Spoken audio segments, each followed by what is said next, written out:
lui a fait la malaise kaka ne to ka be mai kalamba itangu mademoiselle de salaga yeba ça malaise toujours bête du sola mai kalamba toujours de Moïse na biye pas faire la malaise OK to bête a faire la malaise le moment on ndeni donc yo mosa vous so ba no après sikoyo so ebimi tango tikati tango so la ebate obima le pasteur Moïse Mbiye a sali malaise moko mais quand on a malheur dans moto yo a occasionné scandale wana et ya Jésus était innocent Jidanda kenda kote kaye su yemoko Jésus était innocent mais ce que j'attends que non Moïse n'a pas innocent yemoko ndakriyango mais oui lui a fait la malaise kaka ne to ka be mai kalamba itangu mademoiselle de salaga yeba ça malaise toujours bête du sola mai kalamba toujours de Moïse na biye pas faire la malaise OK to bête a faire la malaise le moment on ndeni donc yo mosa vous so ba no après sikoyo so ebimi tango tikati tango so la ebate obima le pasteur Moïse Mbiye a sali malaise moko tu au coin après de a innocent victime anine tu ozo nga moi c'est abatu moi c'est libala donc conscience a dit nous sommes des démons Satan de côté de nous sommes la victime il est mort sur le bas moi c'est MCT oui mais moi là bateau Habib Moïse tu es femme mariée non tu vois pourquoi tu refuses de venir chez moi si tu viens chez moi là le pasteur m'a dit mon cher à nous moi c'est bateau à convaincre Kakaya victime. Ah papa, comment on peut victime baby? Shalom, shalom, bien-aimés dans le Seigneur. Un grand merci à vous tous qui êtes connectés sur notre meilleure chaîne, la voix céleste, Angela Lola, en train de nous suivre. Et si tu as Bonzambe, et qui t'a canaloé, mon amalope, na misala Bonzambe, na Bonzambe, Lola, Ezo Futa, Simana, Toya, Kolobake, Nzamba, Boto, Kwaye, le Souswap et Longo, na pasteur, Fezami, si à la bouche autorisée de l'éternel depuis Zurich, Pena Fulo, Mukwaya, Motema, Yabivens, Domo depuis Londres, Maman Gisèle, Luke, le Motema, ya Papa Emmanuel. Na Boston Bonzambe na Bonzambe Yesunde Mosu qui si bien aimé toujours na cadre ko informer bino awa tozali quelque part tous na plateau na bisote to okuta na moko ya bassin na Nzambe o yazali collègue ya Moïse Mbiye le pasteur bien aimé dans le Seigneur. Qu'est-ce qui s'est passé na Église à Moïse Mbiye après la publication bien aimée dans le Seigneur oh que buissonnons tout au monde il y a une fille une femme mariée ndenge bazolo ba moi to tchango cezate bosoboyo bolanyango déjà de Moïse Mbiye azo senga que j'ai envie de te voir, j'ai envie de te rencontrer, j'ai envie de faire l'amour patati patata atteindre la qui voice bien aimée dans le Seigneur. Qu'est-ce qui s'est passé Lolo après culte bien aimé dans les Seigneur? Nine comédie Moïse Mbiye c'est Ezanine tozo me kosola na moko ya ba collègue ya pasteur Moïse Mbiye o ya bengem na komo ya pasteur David Mputu. Shalom papa. Shalom papa. Bonne santé ça va? Ça bazo batela. Liloba na bande yo bazolanda yo. Nzamba pambola biso bana nzambe nyonso bisika tozwami partout dans le monde que la grâce de Dieu est surabondée du kolaba vina biso. Merci beaucoup. Merci. Pasteur David Mputu, réaction non? On a dit une vidéo moi? Ouais, on a dit qu'on papa. Quand on a dit réaction non papa avant que tu côté na ba question misusu. En fait, par rapport à Moïse Mbiye dans cette histoire, comme je l'ai toujours dit, il y a à boire et à manger, c'est-à-dire ce dossier moko à analyser et à discuter. Voilà premier volet. La deuxième volet, makambo za makambo esalema na corps du Christ, makambo esalema na kati ya l'église.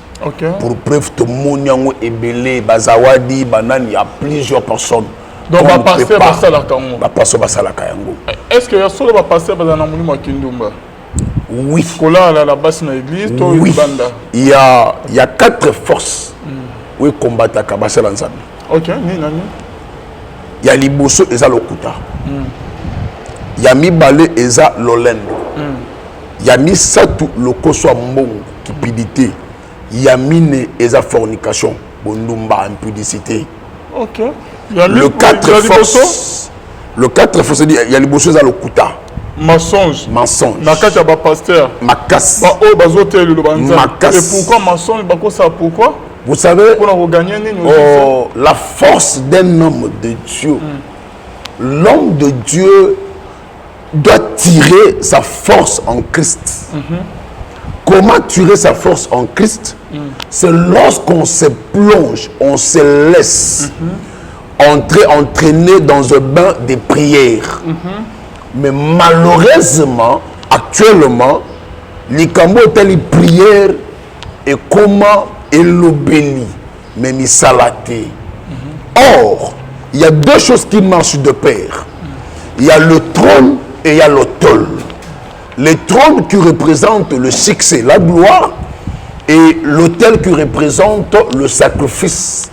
On ne peut pas parler du trône sans pourtant parler de l'autel. Ce qui fait la force du trône, c'est l'autel. Mais plusieurs personnes ont oublié l'autel où ils allaient liés à sacrifice, ils se contenter de trône. Papa Lvin, toute personne qui est dans le succès est où quelque part. Quelque part, ils ont produit succès. Ce qui est comme un succès, au bon sali origine, il y a succès na yo, au négligé yango, yeba yango, au mata, au kita, au kinde wapi. Ils ont encore la ventilateur. Ils ont tourné parce qu'ils ont branché la source énergétique. Ce qui source est katani, au débranché yango, au constater que ventilateur va tourner. Après un moment donné, et kata est retourné les sources. Pourquoi? Parce que source énergétique oui, nous permettre de tourner bakata kiyango. Alors, bananzambe nyon surtout le serviteur de Dieu. Force na bango zalaka vie ya prière. Nanzela ya prière de crainte ya nzambe yaka. Nanzela prière de sanctification et yaka. Nanzela prière de mutu azalaka enveloppé na molimo santo. Et molimo santo ne permet à mutu ayeba ko tambola, ayeba ko réfléchir, ayeba ko sala nyonso. Or, bananzambe le surtout le serviteur de Dieu, il suffit que Dieu le bénisse, Dieu le lève. Abosani bisika auteraki. Abosani muto salake, muto sanini apamboma. C'est ainsi ne on constaté nini. Yes sur le biboyi. Tant babengani molima bena nzoda mutu. Et bimara ekei. Et zongaka. Ce qui écoute ndako o vide. Et vandakate. Et sani. Et béni cette démon plus fort, plus puissant que yé. Baeba vandi. Mais on constate qu'à ce dernier et qu'on s'empirait plus pire encore qu'auparavant. Or, la personne qui a reçu Christ doit chercher à tout prix, il y a qu'on maintenir Christ dans la katinaïe. Pour le maintenir, il faut qu'on y ait bas, qu'on s'en a hôtel. C'est-à-dire, la vie, il y a prière. Dans la vie de prière, et ça les susciter, il y a bas, il y a un mot, que moto, ozalaki nango et bananini, kokita. C'est ainsi au monde maintenant moutou a comme ko kota na makamuna zana fala ya kala et le col déjà a émis verset a émis bible a bana maintenant nini a bana combattre ma parole de Dieu en pratiquant le mal. OK. Ozomona mais a va se défendre na verset wana. Comment ça? Mais on va expliquer biso. Oui, tu trouveras Bible le dit comment dirais-je? Donc, ici peut-être Ekobo. Mais quelqu'un qui te dit, à ce moment un raisonnement moko, Songolo Pakala. À cause de l'histoire, il y a Agar, na Abraham. Au moment que Agar, Abraham a balagaïté. C'était une servante à Sarah. Que Sarah avait proposé à Abraham. Et au moment sous Kanango, Dieu va dire à Abraham que Bengana mwana oyo de mosno yebisio. Mais le quoi zaka mwana bimi na muchopo na yo. Nganzambe na kozala na ye. Ozobona. Alors il y a des personnes maintenant à quoi qui manasima wana na ba verset wana parce que je Dieu même si dans Sali Mabé, il y a l'alliance qui va me couvrir. Il y a l'alliance qui va me protéger. Or, Papa Lvin, toi qui es mosikate, il faut y avoir Jérémie à l'Bible. Tu perdras ton héritage à cause de ta propre faute. C'est-à-dire, l'héritage qui t'a été légué, l'héritage qui a été confié, mais Dieu ne se répand jamais de sa grâce. Dieu ne se répand jamais Nadon et Apessi Moutou. Mais vous allez remarquer que ça va te mêler Badon et Béba. Ngolo et Béba. Ministère et Béba. Et Béba Ndeni. Et Béba c'est parce que Nzamba Botola Yango. Non. Et Béba c'est parce que Diable a Bébisa Yango. Non. Et Béba parce que Moutou Yemoronda Bébisa Yango. Dieu ne peut pas détruire ce qu'il t'a donné. Le diable ne peut pas détruire ce que Dieu t'a donné. Jamais. Mais Yomoko Moutou. Oko Bébisa Oyonzamba Senimi. C'est un seul lobby. Je mets devant vous deux chemins, le bien et le mal. Choisis. Ce que vous préférez, ma belle, yo. Ce que vous préférez, madame, yo. Alors, ce que Dieu t'a donné, il n'y a que toi qui peux entretenir. Il n'y a que toi qui peux garder. Il n'y a que toi qui peux faire que cette chose avance. Alors, si tu ne sais pas comment investir dans ce que Dieu t'a donné, si tu commences à utiliser mal ce que Dieu t'a donné, principe c'est ainsi maintenant le diable a joué Kanzela. Mais si on a compte en vie à tout et à ton hôtel naïe à régner. Mais au moins maintenant les hommes de Dieu manque à vie de prière, manque à brisement. C'est fiaka maintenant dans le kouta. Tu trouves un homme de Dieu qui prêche bien la parole de Dieu. Mais, à Zama le Kouta, na niveau 0-0. À matin et Tumbelo, à voter, il y a bien maintenant le Kouta. À vous mettre une histoire, moi, tu vois, moi j'ai, non, c'est le Kouta. Alors, parmi ma force combattant, il y a des bosses dans le Kouta. Il y a mis balai. Et ça, l'Olendo. Essaie de suivre, tu trouveras. Les hommes de Dieu, ce sont parmi les gens qui sont très orgueillés. Très orgueillés. Il y a Misatou. Et ça, le Koswambongo. Tu en trouveras moins les hommes de Dieu au Balingarambongo. La majorité, très typique. Ils sont prêts à tout faire. Même que ne compte dans l'être Saint-Poigny. Le Koso Mbongo.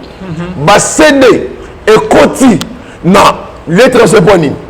Le Koso Mbongo. Te omoni papa le vino moni prophète fala ndengaza mikolo ana mbongo. Moni ndengaza wana boye awata somba ketch. Awata mbola na yango. Bete biloko wana. De ma proposer biloko mosongolo boye. Bete yango. Yoko bimaboyo. Te omoni ndengaza mazola kisanga ndengoza wana boye. Et là, dans mutuka mojo somba, mais c'est là que bana mona accident de bosola yo. Ozomona, il y a des gars sur le mutuka. Avec dossier mosongo le pakala. C'est tant qu'on voit mettre ya bioté.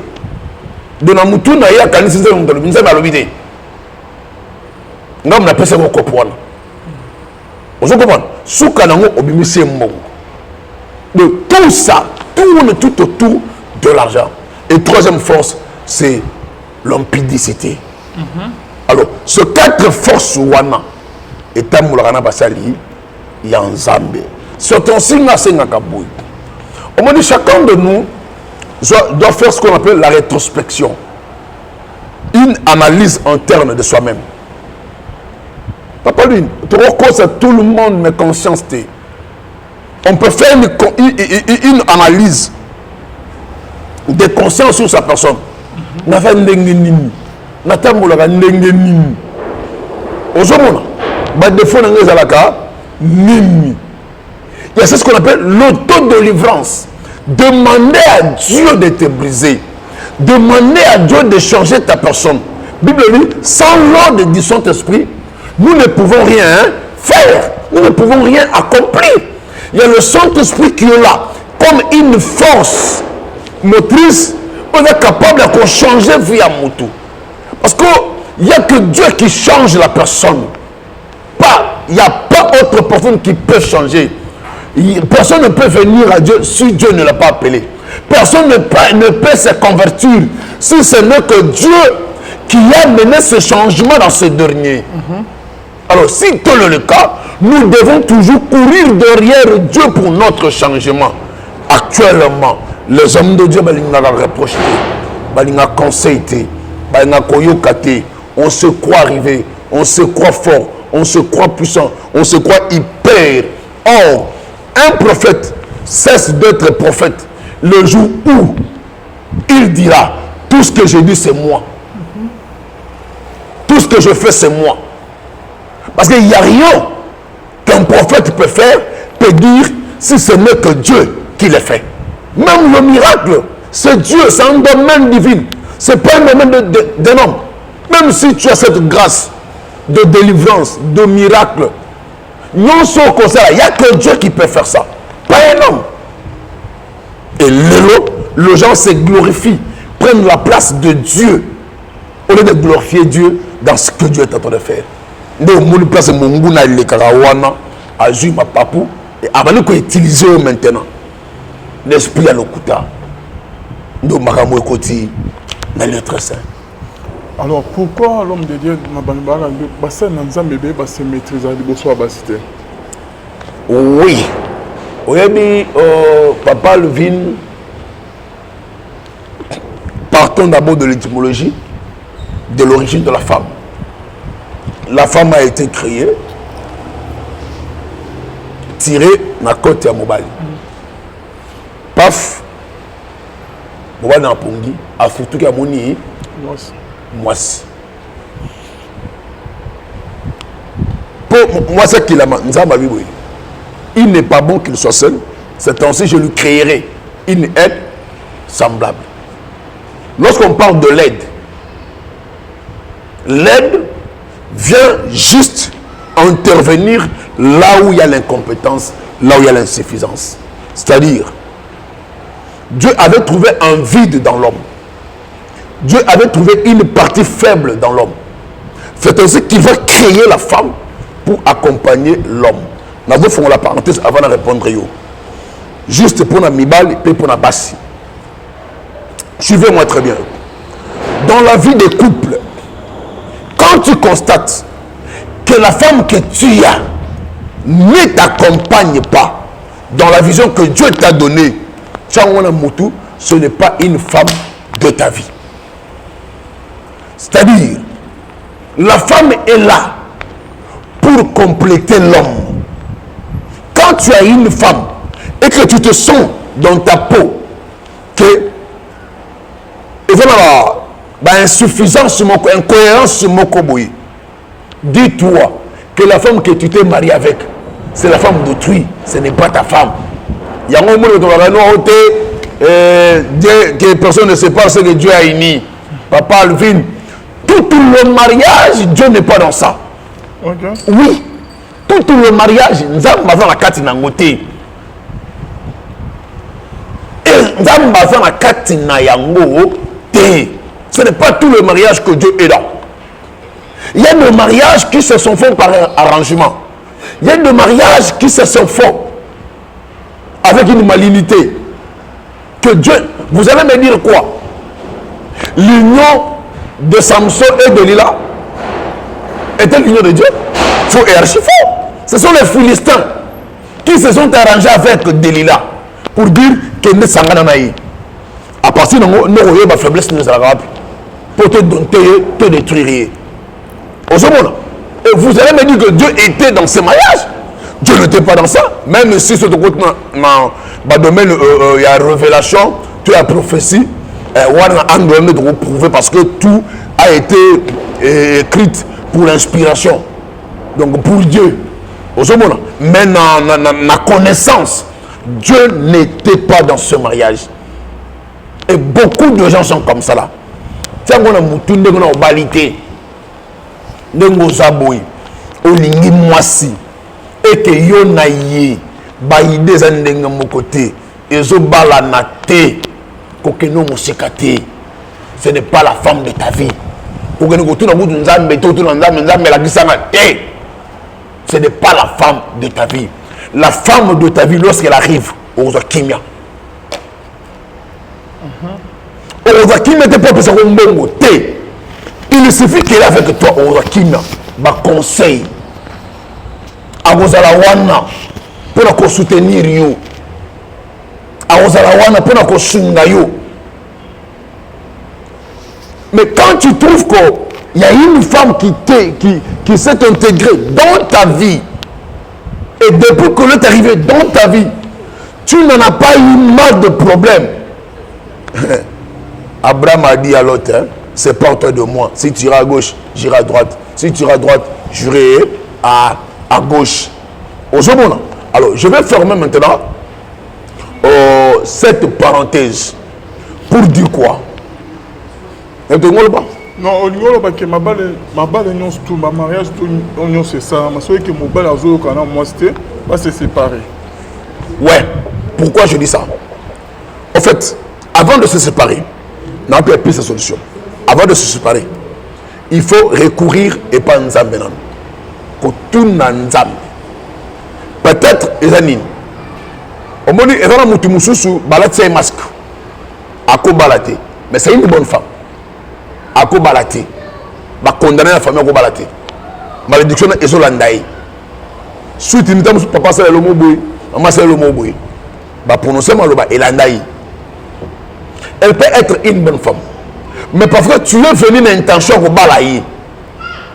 Tu es venu l'intention, il y a comme même aussi cas. Cette malédiction va sortir. Pour éliminer ma bé et pas naïo, afin que au balaye te atika la kaka bongo.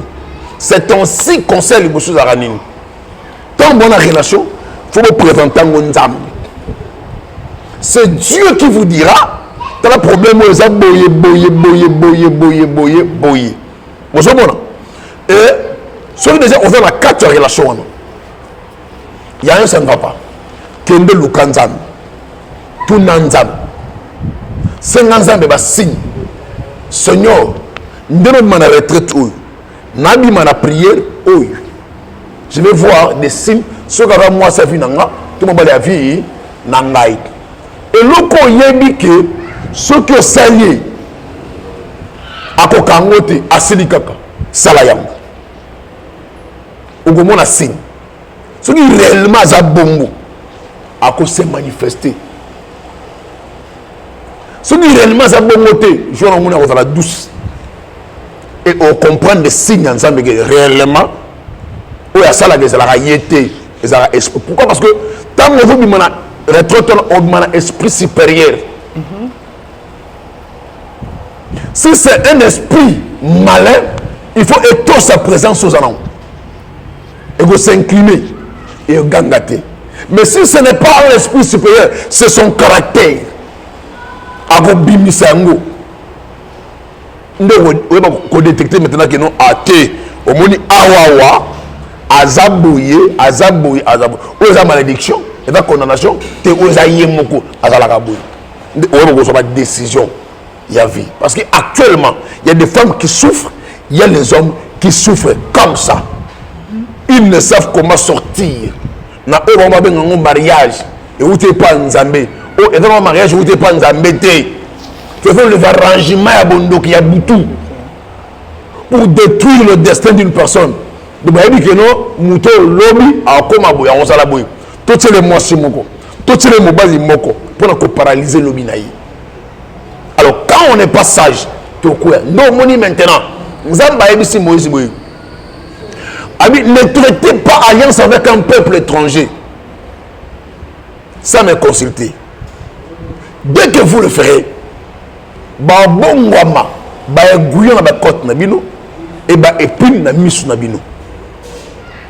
actuellement, beaucoup de gens ont traité alliance sans consulter Dieu. Papa, vous pensez que quand on va dire non, mariage, moutaka pour pour vous pas ensemble, contre l'église, papa non, c'est pas par rapport à ça. Oh, vous ne savez que l'église, mariage, il y a qui nous. Nous ne savons pas que pasteur a bali moi Shindoki. Le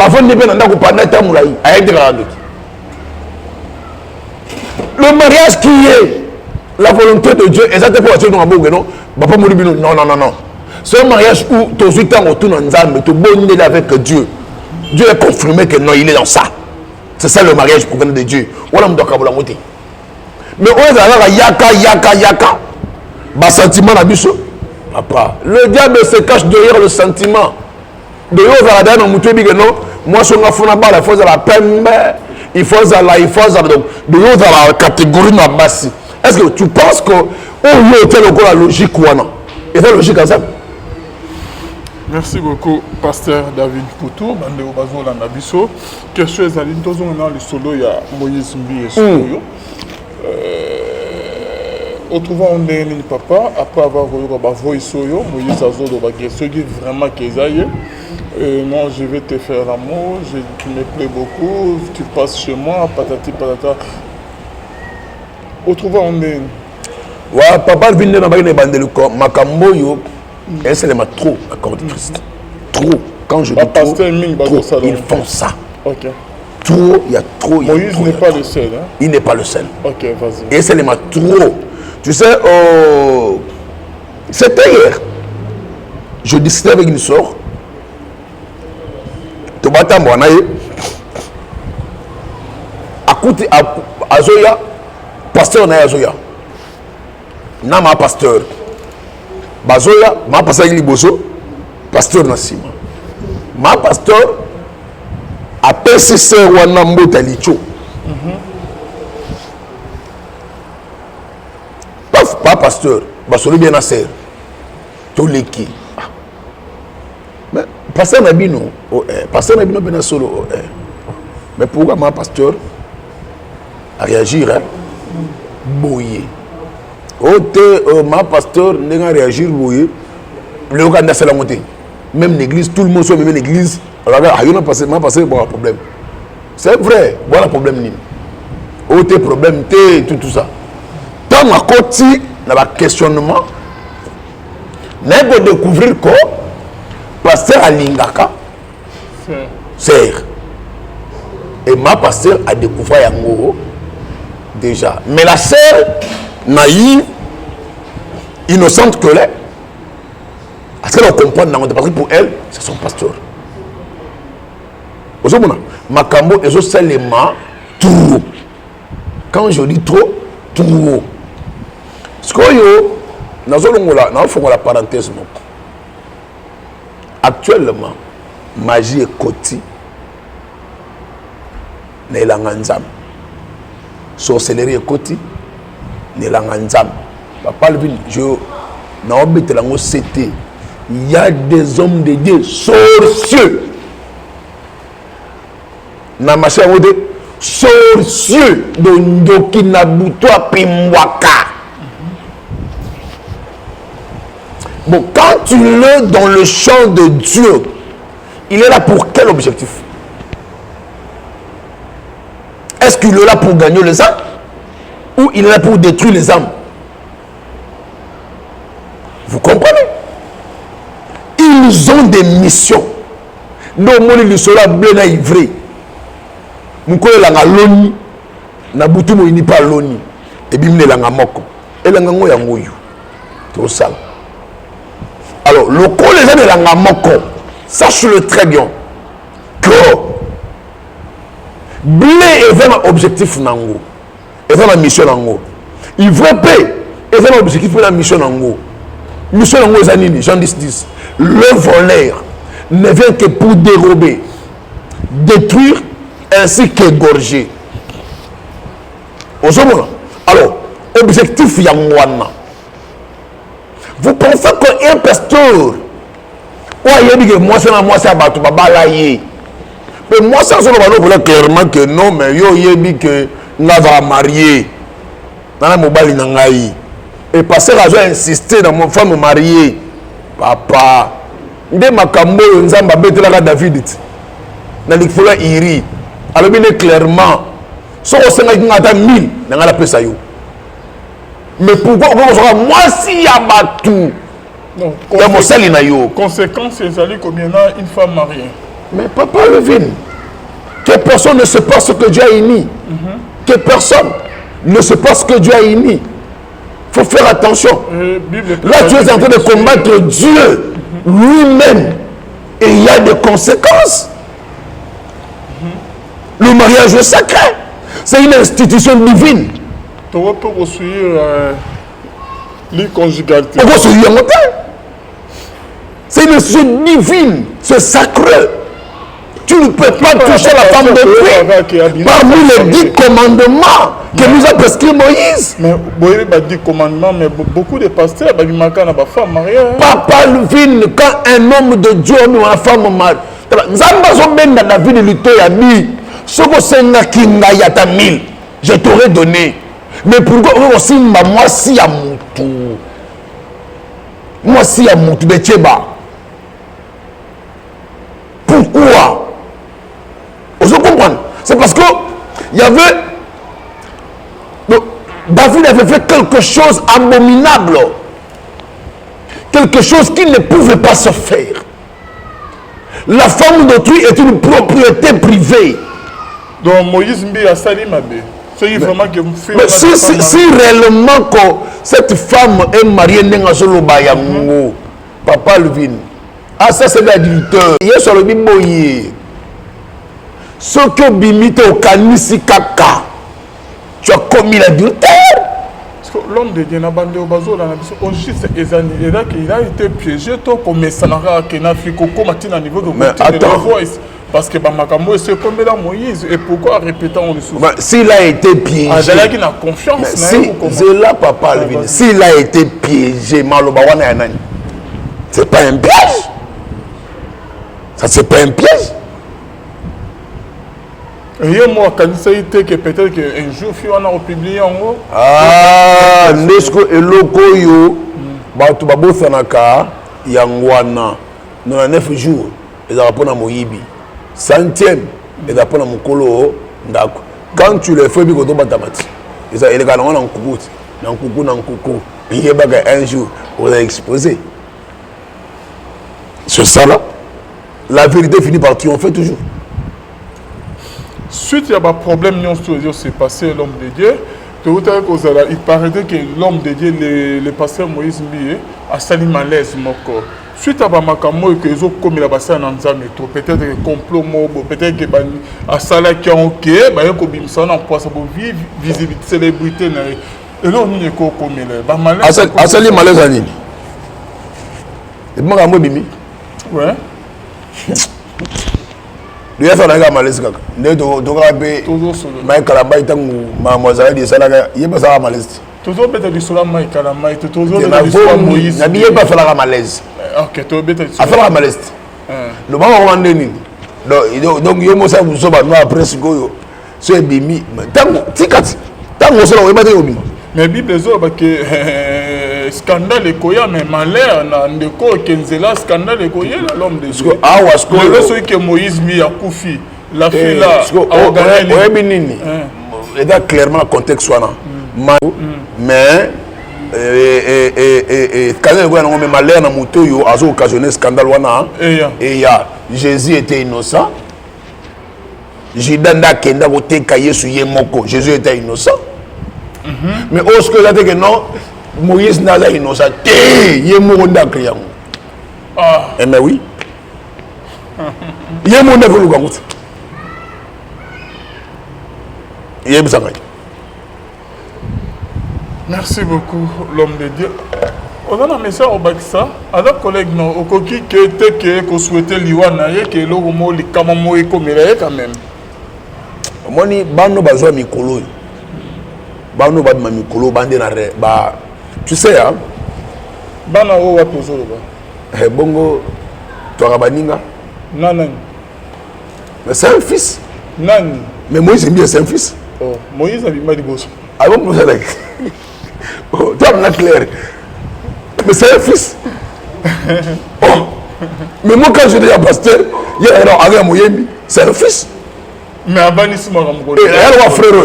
y a un héritier à papa, c'est différent. Ah, ok. Donc,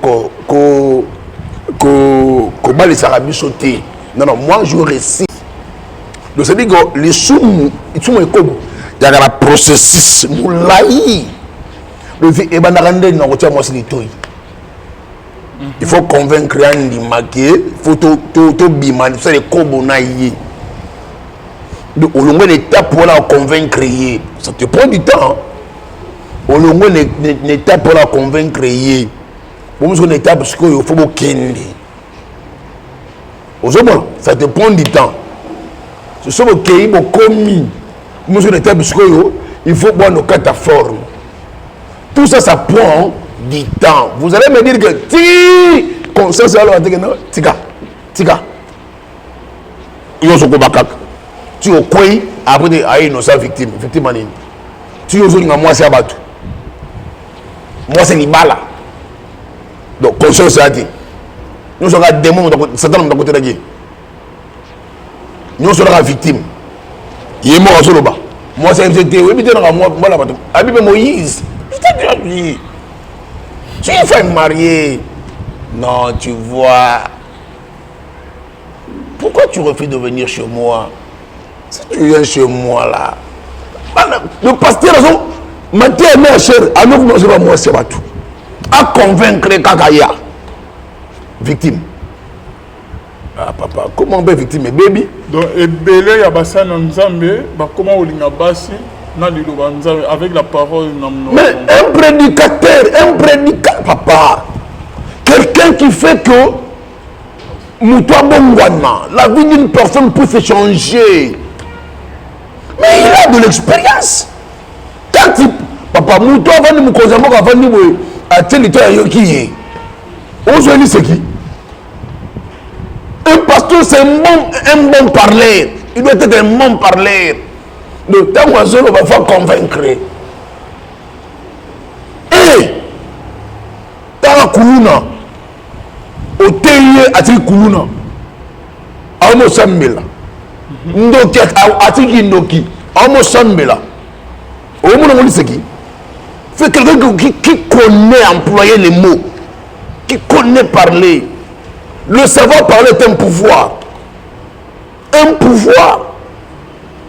Il y a un ministre et information qui a de la connaissance, qui connaît parler.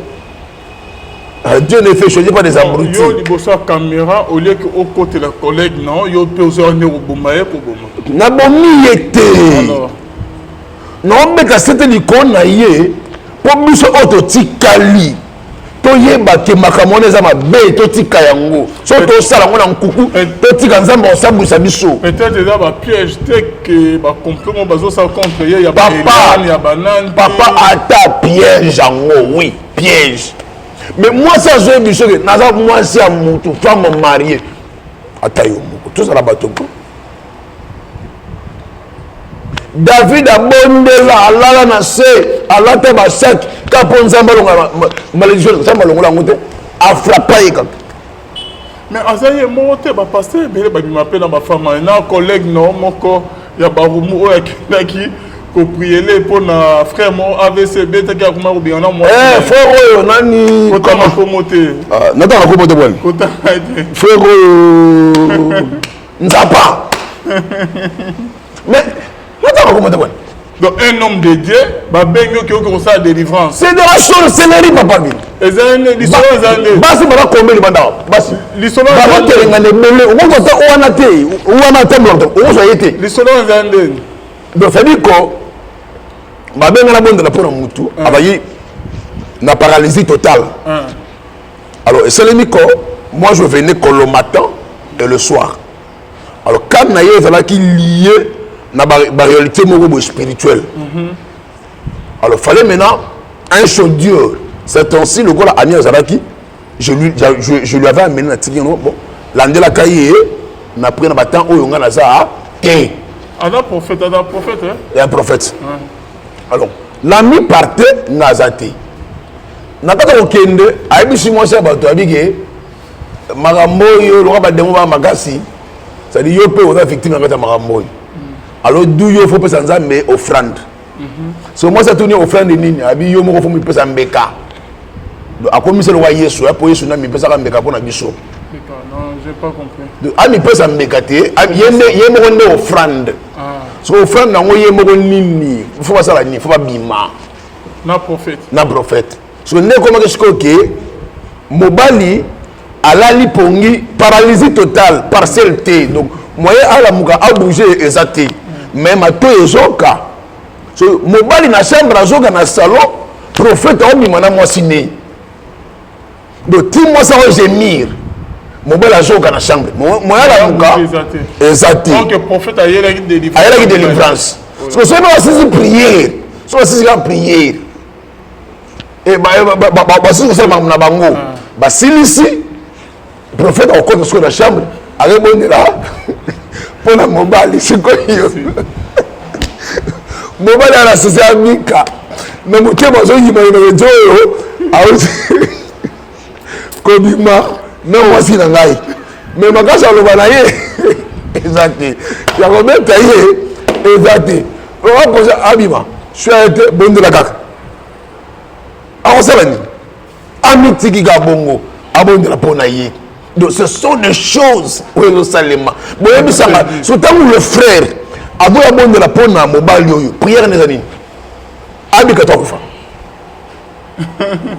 mais pour yo de aux moi si mais c'est tout pour faire koufa pour que le régner là moi et mon bail on peut abikalité ouais abikaka na ba prière nzamba bikiseke parce que il fallait ça nzamba alors na celle puis serment il a fait alliance avec Dieu que en tout cas il doit servir Dieu parce que c'est la masculine de quand le frère a tambola bika au tambola les frères, ceux qui n'ont pas été, papa, a été oisé quoi? Wana période wana ya Kilibanjenja. Ceux qui frères ont bien Kilibanjenja. Aïe, très le kondi abri. Avant bien tchaguli bonas, il s'est guidé. De faire bien la côte que l'andako, akati musique pas. Aux autres ça pasteur, tous aux ça parce que tu avais créé, tu avais traité avec Dieu comment? Dieu t'a guéri pour servir et tu vas le servir. Ok, l'homme de Dieu, merci beaucoup. Comme il y a une émission à Bisso, message naba oyo balandier concernant tout bien événement, tout scandale dans la église où ça l'église, il y a Moïse mis au cœur des nouveaux scandales. En fait, ngai n'a pas conseil moi pas frère notre pasteur, ouais. Mais c'est un frère, non? Ok, vas-y. Bon, on a un frère. Ok. Il y a un frère. Toi, ma frère. Ok. C'est notre fils. Donc, conseil, on a fait ça. Et pas, il y a pasteur Moïse. En fait, ma bébé me s'en a rencontré. Et Nzambe, ceux qui ont mis ça à boyer, ils ont pour aligner. Peut-être T. Voilà. Vas-y, si ça c'est ça. C'est-à-dire que Nzambe aligné. N'a pas mis ça. Alors, en me ça na ngoluté. Me ça na ngoluté. La grâce est trompeuse. OK. Alors, ce qu'on va ngolo yo que et comment et qui frère Nzamba mututi pour tout mesanaye tout sera naye. Souvenez-vous de Uza oyo arche tengami et que nanda kwa David ya yepo asimba arche koyate Dieu les frappa nambala moko basana oyo bengi le sacreté. Le sacré reste un mystère caché de Dieu. Parce qu'elle a ralenti. Alors, si Dieu te fait grâce, comprendre qu'il faut tika. Parce que on est un signe, on sait que nous sommes alignés. Et Dieu ne veut pas qu'il a demeuré dans ma cambouana. Ce qui continue, nous allons frapper, papa. Nous fait qu'il y a une émission le 4 janvier, qu'il y aura de mort cette année, le serviteur de Dieu. Et à l'instant où je te parle, on a enregistré une affaire à 5 pasteurs. J'ai même le photo avec ça. Tu es dans la deuxième émission. Vous comprenez? Alors, qu'il soit sage, qu'il revienne vers Dieu, qu'il sert Dieu avec honnêteté. Et tous ceux qui font le même pratique Frères, bien-aimés, cessons avec ces mauvaises pratiques. Dieu est juste.